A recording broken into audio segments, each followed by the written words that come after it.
Welcome to Mannai masala. நம்ம இன்றைக்கி பார்க்க போகிறது ஆம்லேட் நூடுல்ஸ்.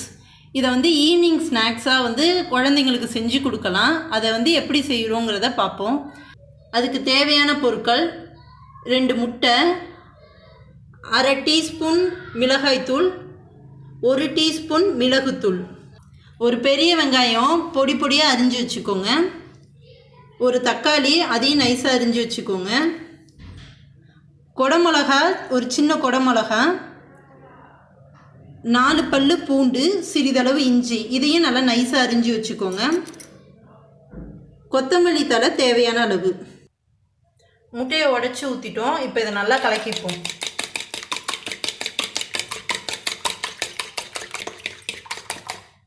இது மாதிரி நல்லா கலக்கி வச்சுக்கோங்க. இப்போ ஒரு பேனில் கொஞ்சமாக நம்ம எண்ணெய் விட்டுப்போம்.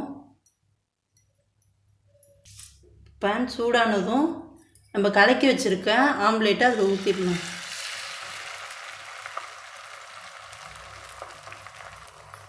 இதில் தேவையான அளவுக்கு உப்பு சேர்த்துக்கோங்க, கொஞ்சமாக மிளகாத்தூள், சிறிதளவு மிளகுத்தூள்,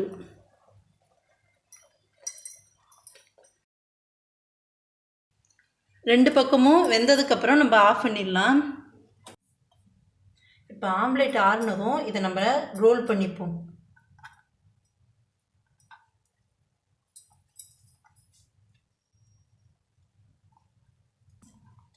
இது மாதிரி ரோல் பண்ணி வச்சுக்கோங்க.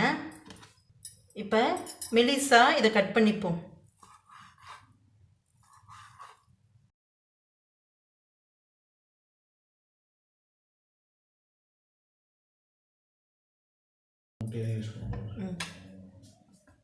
நம்ம நூடுல்ஸுக்கு பதிலாக இந்த முட்டையை தான் யூஸ் பண்ண போகிறோம். இங்கே பாருங்கள், நல்லா நீட்டமாக இருக்குது.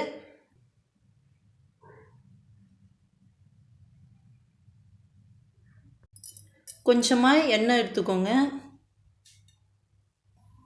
இப்போ எண்ணெய் நல்லா சூடானதும் இந்த வெங்காயத்தை நம்ம வதக்கிப்போம்.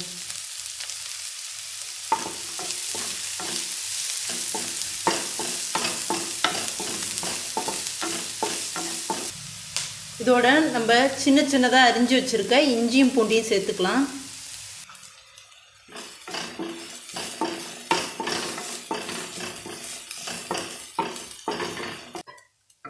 இதோட நம்ம கட் பண்ணி வச்சுருக்க தக்காளி,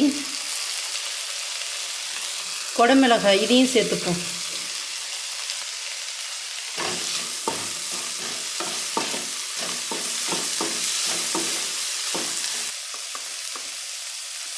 தேவையான அளவு உப்பு, தேவையான அளவு மிளகாய்த்தூள், கொஞ்சமாக மிளகுத்தூள் போட்டுக்கோங்க. இது எல்லாத்தையுமே நல்லா மிக்ஸ் பண்ணி நல்லா வதக்கிக்கோங்க.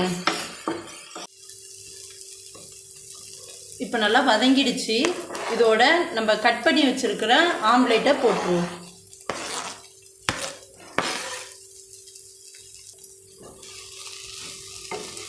இதை போட்டு ரொம்ப வதக்க வேணாம், அப்படியே எல்லாத்தோடையும் சேர்த்து மிக்ஸ் பண்ணால் போதும்.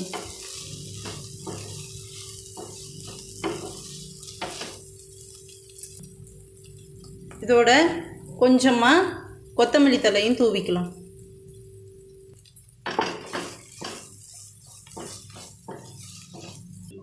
இப்போ ரெடி ஆயிடுச்சு. அடுப்பை ஆஃப் பண்ணிடுவோம். ஆம்லேட் நூடுல்ஸ் ரெடி ஆயிடுச்சு. இது குழந்தைங்களுக்கு ரொம்ப பிடிக்கும். உங்கள் வீட்டில் இதை கண்டிப்பாக செஞ்சு பாருங்கள்.